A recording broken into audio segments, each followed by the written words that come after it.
ರಾಜ್ಯ ವಿದ್ಯಾರ್ಥಿಗಳ ಒಕ್ಕೂಟ ಧಾರವಾಡದಲ್ಲಿಂದು ಬೃಹತ್ ಪ್ರತಿಭಟನೆಯನ್ನ ಮಾಡಿದ್ದಾರೆ. ರಾಜ್ಯದ ಕಾಂಗ್ರೆಸ್ ಸರ್ಕಾರದ ವಿರುದ್ಧ. ಕಾಂಗ್ರೆಸ್ ಸರ್ಕಾರ ಅಧಿಕಾರಕ್ಕೆ ಬಂದಾಗಿನಿಂದ ಒಂದೇ ಒಂದು ಹುದ್ದೆಯನ್ನು ಕೂಡ ಭರ್ತಿ ಮಾಡೋದಕ್ಕೆ ಸಾಧ್ಯ ಆಗಿಲ್ಲ. ಮುಖ್ಯಮಂತ್ರಿಗಳಾಗಲಿ, ಉಪಮುಖ್ಯಮಂತ್ರಿಗಳಾಗಲಿ, ಸಚಿವ ಸಂಪುಟದ ಸದಸ್ಯರು ರಾಜ್ಯದುದ್ದಕ್ಕೂ ಸಹ ಭಾಷಣ ಬಿಗಿತಾ ಇದ್ದಾರೆ. ಆದರೆ ನಾಡಿನ ಯುವಜನತೆಗೆ ನ್ಯಾಯವನ್ನು ಕೊಡೋದಕ್ಕೆ ಸಾಧ್ಯ ಆಗಿಲ್ಲ. ಮಾನ್ಯ ಮುಖ್ಯಮಂತ್ರಿಗಳು, ಉಪಮುಖ್ಯಮಂತ್ರಿಗಳು ಯುವಜನತೆಯ ಜೀವನದ ಜೊತೆಯಲ್ಲಿ ಇವತ್ತು ಚೆಲ್ಲಾಟವನ್ನು ಆಡ್ತಾ ಇದ್ದಾರೆ. ಯುವಜನತೆ ಕಳೆದ 2.5 ವರ್ಷದಿಂದ ಕಣ್ಣೀರು ಹಾಕ್ತಾ ಇದ್ದಾರೆ, ಪ್ರತಿಭಟನೆ ಮಾಡ್ತಾ ಇದ್ದಾರೆ, ಹೋರಾಟ ಮಾಡ್ತಾ ಇದ್ದಾರೆ. ಇದು ಯಾವುದನ್ನು ಕೂಡ ಲೆಕ್ಕಿಸದೆ ಎಂಥ ದುರ್ದೈವ ಅಂತ ಹೇಳಿದ್ರೆ, ಬೆಳಗಾವಿ ಅಧಿವೇಶನದ ಸಂದರ್ಭದಲ್ಲೂ ಸಹ ಇದೇ ವಿದ್ಯಾರ್ಥಿಗಳ ಒಕ್ಕೂಟ ಪ್ರತಿಭಟನೆ ಮಾಡಿದ್ರೆ ಅವ್ರ ಮೇಲೆ ಲಾಠಿ ಚಾರ್ಜ್ ಮಾಡಿದ್ರು. ಅವಾಗಲೂ ಕೂಡ ಸರ್ಕಾರ ಎಚ್ಚೆತ್ತುಕೊಳ್ಳಲಿಲ್ಲ.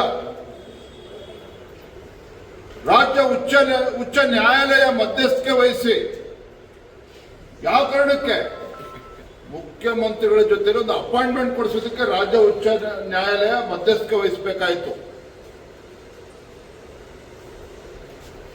ಆದ್ರೆ ಇದು ಯಾವುದಕ್ಕೂ ಕೂಡ ಮಣಿಯದೇನೆ ಹೊತ್ತು ಸಿದ್ದರಾಮಯ್ಯನವರು, ಡಿ ಕೆ ಶಿವಕುಮಾರ್ ಅವರು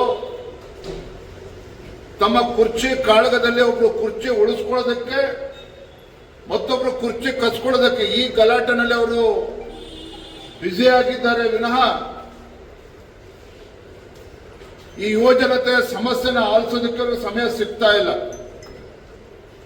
ನನ್ನನ್ನು ಕೂಡ ವಿದ್ಯಾರ್ಥಿ ಒಕ್ಕೂಟದವರು ಬಂದು ಭೇಟಿ ಮಾಡಿದ್ರು. 2,85,000 ಹುದ್ದೆಗಳು ಇವತ್ತಿಗೂ ಕೂಡ ಖಾಲಿ ಬಿದ್ದಿದೆ. ಅದನ್ನ ನೇಮಕಾತಿ ಪ್ರಕ್ರಿಯೆನ ಪ್ರಾರಂಭ ಮಾಡೋದಕ್ಕೆ ಆಗ್ತಾ ಇಲ್ಲ ಕಾಂಗ್ರೆಸ್ ಸರ್ಕಾರಕ್ಕೆ.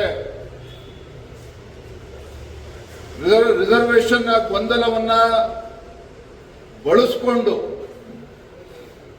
ರಾಜ್ಯ ಉಚ್ಚ ನ್ಯಾಯಾಲಯದಲ್ಲೂ ಕೂಡ ಸರಿಯಾದ ರೀತಿಯಲ್ಲಿ ವಾದ ಮಂಡನೆ ಮಾಡದೇನೆ ಕಾಲಹರಣ ಮಾಡಿಕೊಂಡು ಕಾಂಗ್ರೆಸ್ ಸರ್ಕಾರ ಕುಳಿತಿದೆ ವಿನಃ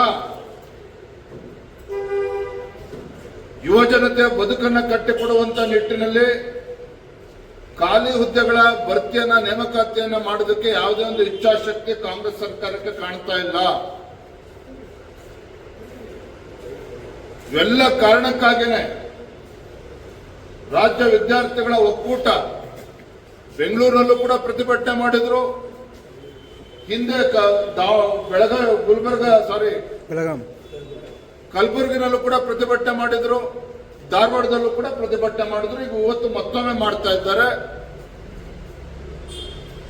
ಅದೇ ಬಂಡತನದ ಪ್ರದರ್ಶನ ಇವತ್ತು ರಾಜ್ಯದ ಮುಖ್ಯಮಂತ್ರಿಗಳು, ಉಪಮುಖ್ಯಮಂತ್ರಿಗಳು ಮಾಡ್ತಾ ಇದ್ದಾರೆ.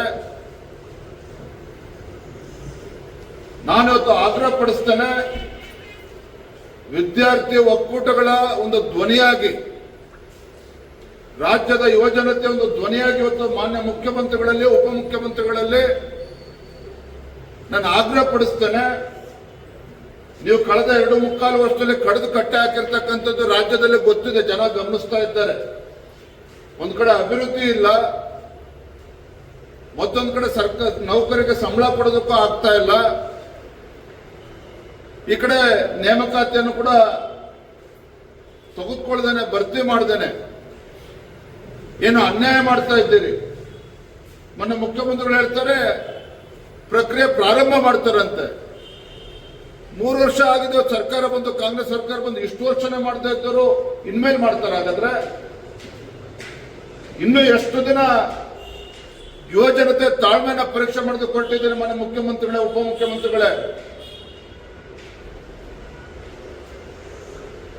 ಅವರ ಕಣ್ಣೀರು ಇವತ್ತು ನಿಮ್ಗೆ ಕಾಣಿಸ್ತಾ ಇಲ್ವಾಗದ್ರೆ ಸರ್ಕಾರಕ್ಕಾಗದ್ರೆ 2.5 ಲಕ್ಷ ಹುದ್ದೆಗಳು ಇವತ್ತೇನು ಖಾಲಿ ಹಾಗೆ ಬಿದ್ದಿದ್ದಾವೆ.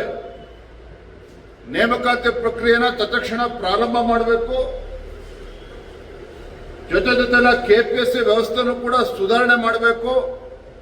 ಇನ್ನು ನಿಮ್ಮ ಸರ್ಕಾರದಾಗ ಏನ್ ಮಾಡಿದರೆ ಇವೆಲ್ಲ ಮಾತುಗಳನ್ನ ಬದಿಗಿಟ್ಟು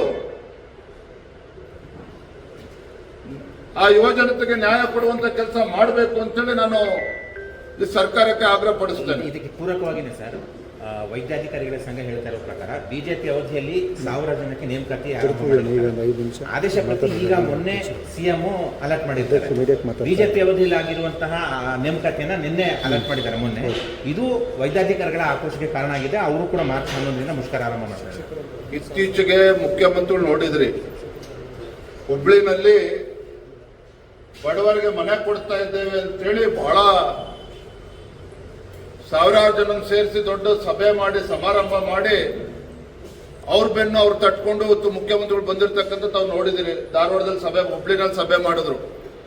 ಆ ಬಡವರಿಗೆ ಮನೆ ಕೊಟ್ಟಿದ್ದು ಕೂಡ ಅದು ಹಿಂದಿನ ಬಿಜೆಪಿ ಸರ್ಕಾರ ಇದ್ದಾಗ ಅಲ್ಲಿ ಕಾರ್ಪೊರೇಷನ್ ಅಲ್ಲಿ ರೆಸಲ್ಯೂಷನ್ ಪಾಸ್ ಮಾಡಿ ಕೇಂದ್ರ ಸರ್ಕಾರದ ಸಹಯೋಗದೊಂದಿಗೆ ಆಗಿರುವಂತದ್ದು. ಇವ್ರು ಬಂದು ಕಡಿದು ಕಟ್ಟಾಕಿರ್ತಕ್ಕಂಥದ್ದು ಏನೂ ಅಲ್ಲ. ಹಾಗಾಗಿ ಈ ಸರ್ಕಾರ ಕೇವಲ ಕಾಲಹರಣ ಮಾಡಿಕೊಂಡು ಹಿಂದಿನ ಬಿಜೆಪಿ ಸರ್ಕಾರದ ಆ ಸಂದರ್ಭದಲ್ಲಿ ಏನೇನೋ ಆಗಿತ್ತು ಅದನ್ನು ನಾವು ಮಾಡಿದ್ದೇವೆ ಅಂತೇಳಿ ಬಿಂಬಿಸ್ಕೊಳ್ತಕ್ಕಂಥ ಪ್ರಯತ್ನ ಮಾಡ್ತಾ ಇದ್ದಾರೆ ವಿನಃ ಏನು ಕೂಡ ಮಾಡಿಲ್ಲ ಕಳೆದ 2.25 ವರ್ಷದಲ್ಲಿ. ಹಾಗಾಗಿ ನಾನು ಮತ್ತೊಮ್ಮೆ ಆಗ್ರಹ ಪಡಿಸ್ತೇನೆ, ಮಾನ್ಯ ಮುಖ್ಯಮಂತ್ರಿಗಳು, ಉಪಮುಖ್ಯಮಂತ್ರಿಗಳು ಆ ಯುವ ಜನತೆಯ ಭಾವನೆಗಳನ್ನ ಅರ್ಥ ಮಾಡ್ಕೋಬೇಕು. ಎಷ್ಟೋ ಜನ ಪಾಪ ವಯೋಮಿತಿ ಅದು ಕೂಡ ಕಳೆದು ಹೋಗ್ತಾ ಇದೆ ಪಾಪ ಅವ್ರಿಗೆ, ಏಜ್ ಲಿಮಿಟ್. ಹಾಗಾಗಿ ಹುಡುಗಾಟಿಕೆ ಮಾಡದೇನೆ ಇದ್ರ ಬಗ್ಗೆ ಗಮನವನ್ನು ಹರಿಸಬೇಕು. ತತ್ಕ್ಷಣ ರಾಜ್ಯ ಸರ್ಕಾರ ಕ್ರಮವನ್ನು ಕೈಗೊಳ್ಳಬೇಕು. ಶಿವಮೊಗ್ಗ ವಿದ್ಯಾರ್ಥಿ ಕೊಲೆ ಸರ್ ಆಗ್ತಾ ಇಲ್ಲ. ಈಗ ಹೊಸದಾಗಿ ಇವ್ರನ್ನ ರಿಕ್ರೂಟ್ಮೆಂಟ್ ಮಾಡಿಕೊಂಡ್ರೆ ಎಲ್ಲಿಂದ ಸ್ಯಾಲರಿ ಕೊಡ್ತಾರೆ? ಯಾಕಂದ್ರೆ ಬಹುತೇಕ ಇಲಾಖೆಗಳಲ್ಲಿ ಸ್ಯಾಲರಿ ಕೊಡ್ತಾ ಇಲ್ಲ. ರಾಜ್ಯ ಸರ್ಕಾರ ಒಬ್ಬ ಅನುಭವಿ ಮುಖ್ಯಮಂತ್ರಿಗಳು ಇದ್ದಾರೆ. ಇವತ್ತು ಒಬ್ಬ ಅನುಭವಿ ಮುಖ್ಯಮಂತ್ರಿಗಳು ನಮ್ಮ ರಾಜ್ಯದಲ್ಲಿದ್ದಾಗ ಸರ್ಕಾರದ ಮುಂದೆ ಆದ್ಯತೆ ಏನು ಅನ್ನೋದನ್ನು ಅವರು ಕೂಡ ಸ್ಪಷ್ಟಪಡಿಸಬೇಕು. ಅವ್ರ ಆದ್ಯತೆ ಏನು ಅಂತೇಳಿ ತಿಳಿಸ್ಬೇಕು. ಇವತ್ತು ಸರ್ಕಾರಿ ಒಂದು ಹುದ್ದೆಗಳು ಹಾಗೆ ಕಾಲಿಡ್ಕೊಂಡು ಒಂದು ಸರ್ಕಾರ ನಡೆಸೋಕೆ ಸಾಧ್ಯನಾಗಾದ್ರೆ ಎಲ್ಲೋ ಒಂದ್ ಕಡೆ ಸರ್ಕಾರದ ಇಚ್ಛಾಶಕ್ತಿಯ ಕೊರತೆ ಇವತ್ತು ಎದ್ದು ಕಾಣ್ತಾ ಇದೆ. ಮತ್ತೊಂದು ಕಡೆ ಶಿವಮೊಗ್ಗದಲ್ಲಿ ನಡೆದಿರ್ತಕ್ಕಂಥ ಘಟನೆ, 10ನೇ ತರಗತಿ ಓದ್ತಾ ಇರ್ತಕ್ಕಂಥ ಒಬ್ಬ ಬಾಲಕನ ಬರ್ಬರ ಹತ್ಯೆ, ಭಾರತೀಯ ಜನತಾ ಪಾರ್ಟಿ ಅದನ್ನು ಖಂಡನೆ ಮಾಡ್ತೇವೆ. ಮೊನ್ನೆ ಬಾಗಲಕೋಟೆಯಲ್ಲಿ ನಡೆದಿರ್ತಕ್ಕಂಥ ಘಟನೆ ಇರ್ಬೋದು, ಶಿವಾಜಿ ಜಯಂತಿಯ ಸಂದರ್ಭದಲ್ಲಿ ಕಲ್ಲುಗಳನ್ನ ತೂರಿ ಅಲ್ಲಿ ದೇಶತಗಳು ಯಾವ ರೀತಿ ನಡ್ಕೊಂಡಿದ್ದಾರೆ ನಮಗೆ ಗೊತ್ತಿದೆ. ಶಿವಮೊಗ್ಗದಲ್ಲಿ ಇವತ್ತು ಪದೇ ಪದೇ ರೀತಿ ಘಟನೆ ನಡೀತಾ ಇದೆ. ದಕ್ಷಿಣ ಕನ್ನಡದಲ್ಲಾಯ್ತು, ಯಲ್ಲಾಪುರದಲ್ಲಾಯ್ತು, ಕೆಲವು ಕಡೆ ಹಿಂದೂಗಳ ಕಾರ್ಯಕರ್ತರ ಹತ್ಯೆ ಆಗಿದೆ. ಯಲ್ಲಾಪುರದಲ್ಲಿ ದಲಿತ ಮಹಿಳೆಯ ಬರ್ಬರೆ ಹತ್ಯೆ ಆಯಿತು. ಇವತ್ತು ಶಿವಮೊಗ್ಗದಲ್ಲಿ ಇಷ್ಟೆಲ್ಲ ಘಟನೆಗಳು ನಡೀತಾ ಇದ್ರು ಕೂಡ ಗೃಹ ಸಚಿವರು ಇವತ್ತು ರಾಜ್ಯದಲ್ಲಿ ಇದ್ದಾರಾ ಅನ್ನೋದು ಇವತ್ತು ಪ್ರಶ್ನೆ ಇವತ್ತು ಎಲ್ಲರೂ ಕೂಡ ಕಾಡ್ತಾ ಇದೆ. ಗೃಹ ಸಚಿವರು ಏನೇ ಕೇಳಿದ್ರು ಕೂಡ ಹಾರಿಕೆ ಉತ್ತರ ನೀಡ್ತಾರೆ. ಇದು ಶಿವಮೊಗ್ಗದಲ್ಲಿ ಏನೋ ಪ್ರಕ್ಷುಬ್ಧ ವಾತಾವರಣದ ನಿರ್ಮಾಣ ಆಗಿದೆ.